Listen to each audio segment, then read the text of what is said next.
देव दोस्तों, तो आज हम अपनी यात्रा की शुरुआत कर रहे हैं बाबा वैद्यनाथ धाम से। तो हम यात्रा के लिए सबसे पहला पड़ाव है हमारा नई दिल्ली रेलवे स्टेशन।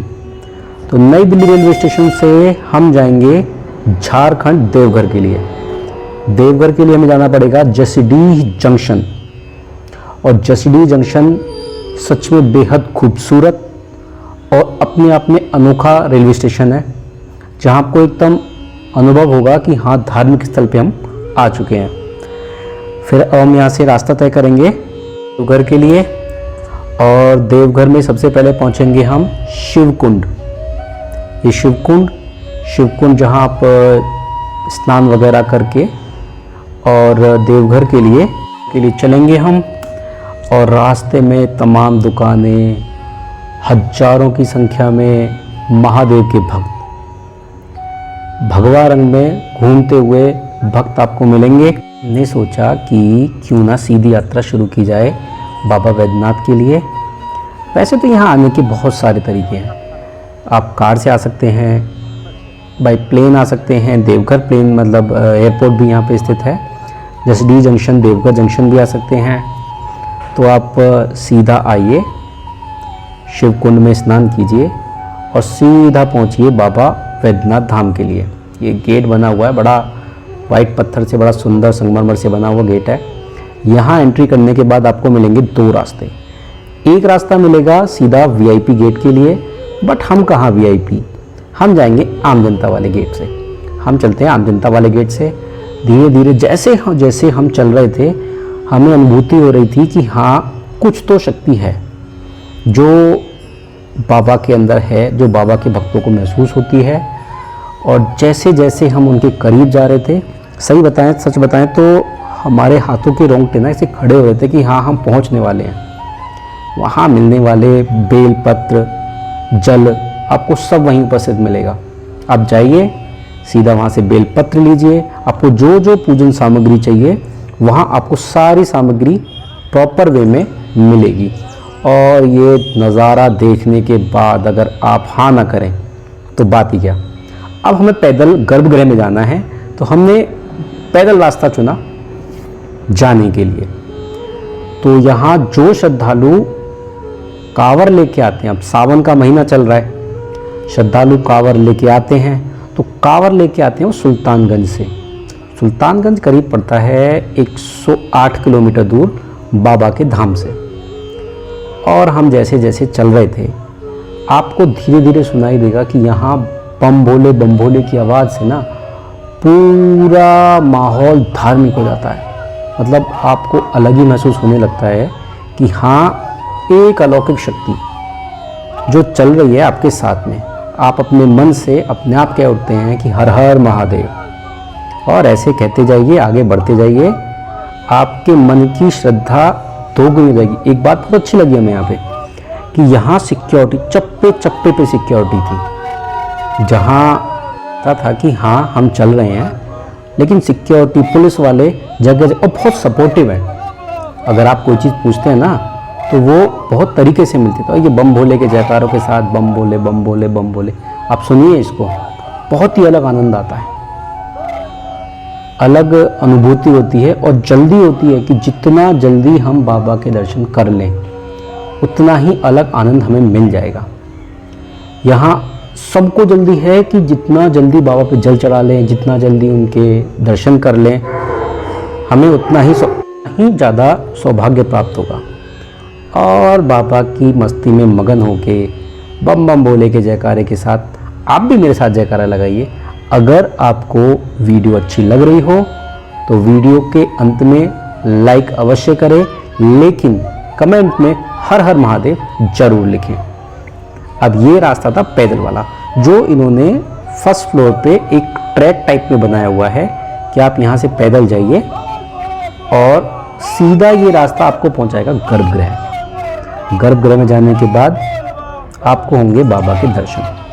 अब हम चलते जा रहे थे, लेकिन अपना ध्यान सीधा बाबा में लगा के रखें। हर हर महादेव बोलते रहें, बम भोले के जयकारों के साथ धीरे धीरे अपनी बारी का इंतज़ार करें और बाबा वैद्यनाथ के दर्शन के लिए तैयार रहें। और जैसे जैसे आप बाबा वैद्यनाथ के दर्शन के लिए जाएंगे, आपको अगर बीच में नहीं मिल रहा ना, कहीं प्रसाद नहीं मिला है, चढ़ाने के लिए बेलपत्र नहीं लिया आपने, तो बीच में भी आपने देखा भी सुविधाएं प्रोवाइड हो जाती हैं। लोग बाग खड़े रहते हैं कि आपको चाहिए तो आप ले लीजिए। जल भी मिल जाता है, जल की छोटी छोटी शीशियाँ होती हैं, वो आपको मिल जाएंगी। वैसे बाबा वैद्यनाथ 12 ज्योतिर्लिंगों में से 9वें स्थान पे हैं बाबा वैद्यनाथ। अभी ये हमारा सिंगल ट्रैक था, मतलब सिंगल लाइन में था। अभी हम पहुंचेंगे एक बड़े से हॉल में, ये बाबा वैद्यनाथ धाम का मुख्य मंदिर था। अब हम पहुंचेंगे, ये देखिए इतनी भारी संख्या में श्रद्धालु भगवा रंग में, और हर कोई अपनी मस्ती में झूम रहा है भोलेनाथ के बम भोले के जयकारों के साथ। अपनी बारी का इंतज़ार करते हुए सब चल रहे हैं धीरे धीरे धीरे धीरे। हम भी लाइन में लगे हुए थे, हर हर महादेव करते हुए आप पहुंच जाइए। मज़ा बड़ा आएगा आपको, मतलब एक अलग ही आनंद की अनुभूति होती है। जब इतना हम चल ही रहे हैं तो क्यों ना बाबा का मंत्र गा लिया जाए। ओम त्र्यंबकम यजामहे सुगंधिम पुष्टिवर्धनम उर्वारुकमिव वंदनात् मृत्योर्मुक्षीयमामृतात्। वैसे जब भी हम डेली पूजा करते हैं तो ये हमें गाते रहना चाहिए। बाबा अपने आप प्रसन्न हो जाते हैं। हर हर महादेव बोलते रहिए, बम भोले बोलते रहिए और महामृत्युंजय मंत्र का जाप करते रहिए। आपके कष्ट बाबा ऐसे ही हर ले जाते हैं। कहा जाता ना कि शिवशंकर भगवान वैसे ही भोले हैं, तो भोलेपन में उनको आराम से आप उनकी भक्ति कर सकते हैं। अब इतना बढ़िया माहौल आपको मिला हुआ है। अब धीरे धीरे हम पहुंचेंगे गर्भगृह की तरफ। चलते चलते चलते चलते अब लाइन यहाँ थोड़ी स्लो हो जाएगी, क्योंकि सबको दर्शन करने होते हैं। और एक गर्भगृह में हमको दर्शन करने मिले थे ऊपर से। अब कोशिश तो हम कर रहे हैं कि आपको दर्शन पूरे कराएं, लेकिन बाबा की जैसी मर्जी। हम ये बाबा के मंदिर के अंदर हम हो रहे हैं एंटर धीरे धीरे। अब एंट्री लेते हुए अब वहाँ भीड़ भी है और जल्दी भी करना है, तो हम अब गौर से देखिएगा, रिपीट कर कर के देखिएगा कि यहाँ आपको बाबा के दर्शन होंगे। और बम भोले के साथ यहाँ चढ़ाते हुए जल आप अर्पित कर दीजिए। सीधा जल आपका पहुँचेगा बाबा वैद्यनाथ जी के ऊपर, ठीक है।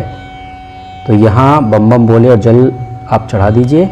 फिर आप निकल के आएंगे बाहर पूरे प्रांगण में। प्रांगण में चारों तरफ इतना भक्तिमय माहौल, इतना शानदार माहौल कि आपको आनंद ही आनंद आ जाएगा कि हाँ। फिर आप नंदी जी के दर्शन कीजिए। नंदी जी के दर्शन करने के बाद यहाँ बहुत सारे छोटे छोटे मंदिर हैं, जिसमें आपको लगेगा कि हर किसी की पूजा हमें यहीं हो रही है। यहाँ माता पार्वती जी का मंदिर है, ये शक्तिपीठ में से भी एक है। अगर बाबा वैद्यनाथ की हम बात करें तो अब आपको पता ही है 12 ज्योतिर्लिंग है। 12 ज्योतिर्लिंगों में से ये 9वें स्थान पे आते हैं। तो इनकी एक कथा बड़ी प्रचलित है, तो आपको हम इनकी एक छोटी सी कथा बता देते हैं और आपको दर्शन कराते रहते हैं। जैसे हनुमान जी के दर्शन हैं, माता रानी के दर्शन हैं, विष्णु जी के दर्शन हैं, गंगा मैया के दर्शन हैं, काल भैरव के दर्शन हैं, गणपति जी के दर्शन हैं। अलग अलग मंदिर में सबकी आपके दर्शन होते रहेंगे। अब बात करते हैं हम कथा की।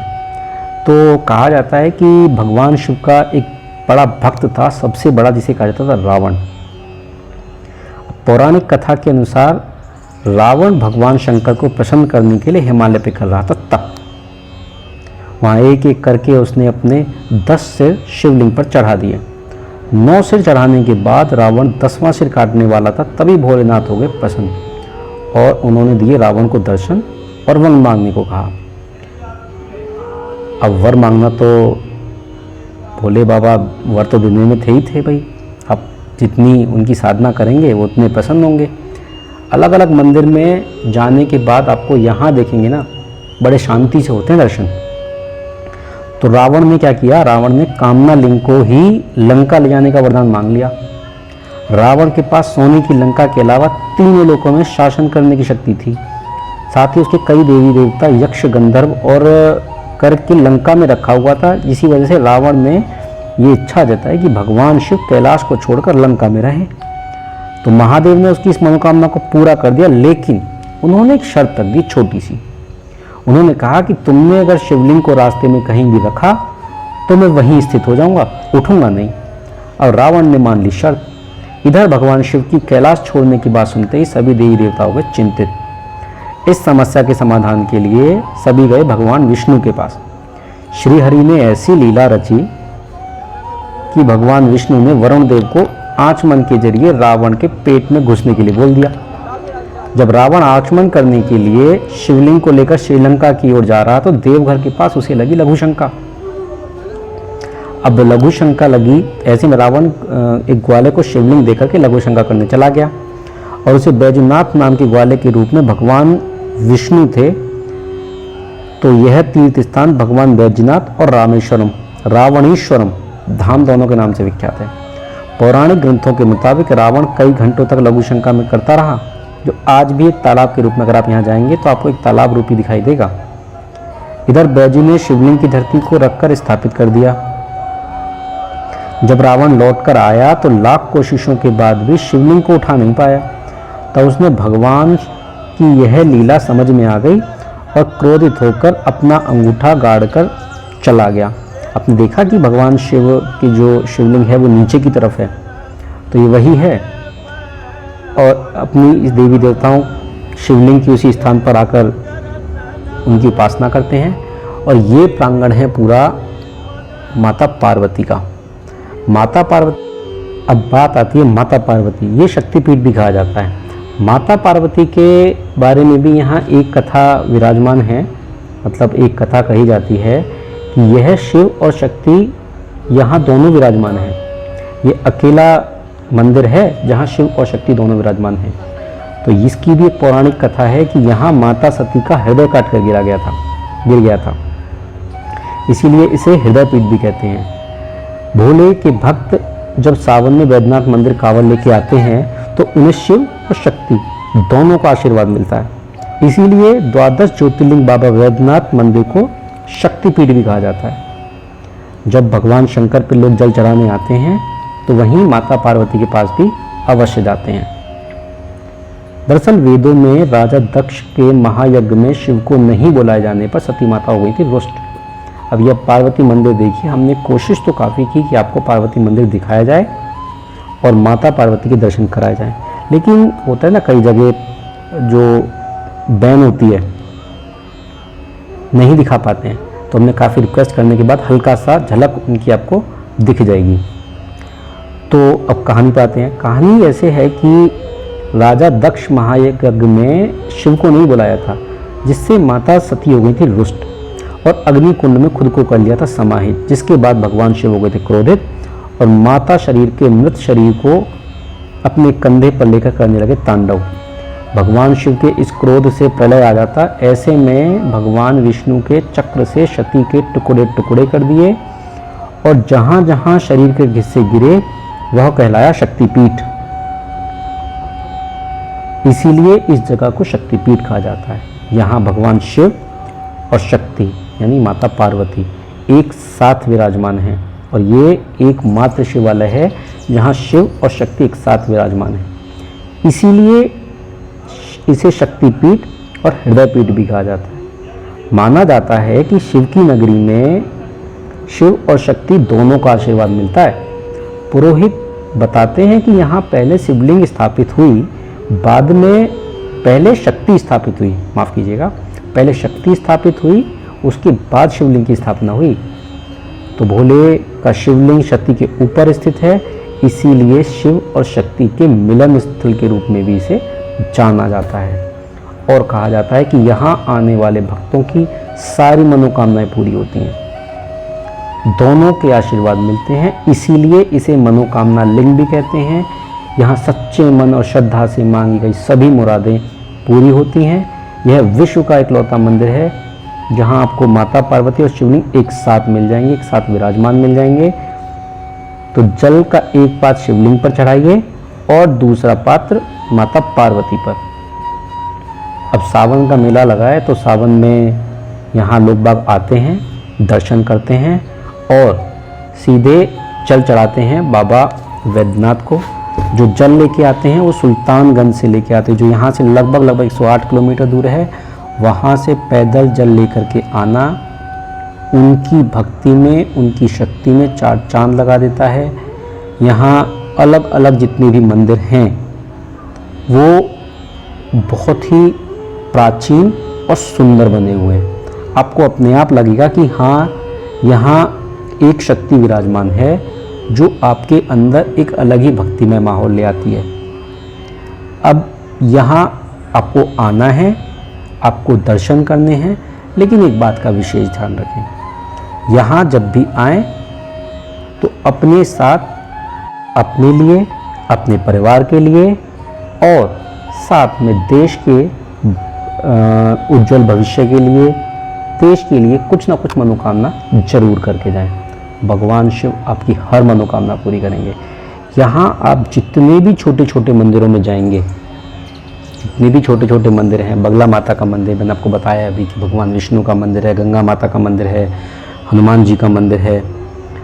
आप आराम से, सबसे अच्छी चीज़ है कि आप यहाँ बहुत आराम से पूजा कर सकते हैं। और सावन में पूजा का, भोले बाबा का अपना विशेष महत्व है सावन के। और इस बार तो इतना अच्छा मौका है कि सावन का महीना पूरे 58 दिन का है। तो आप एक बार अपने परिवार के साथ दर्शन के लिए बाबा वैद्यनाथ धाम जरूर जाइए। हर सनातनी को, हर हिंदू को अपने चारों धाम, 12 ज्योतिर्लिंग और अमूमन धाम तो सभी करने चाहिए। हर किसी की अपनी अपनी आस्था होती है कि हम भगवान शिव की उपासना करते हैं, शक्ति की उपासना करते हैं, हनुमान जी की उपासना करते हैं, श्री राम की उपासना करते हैं।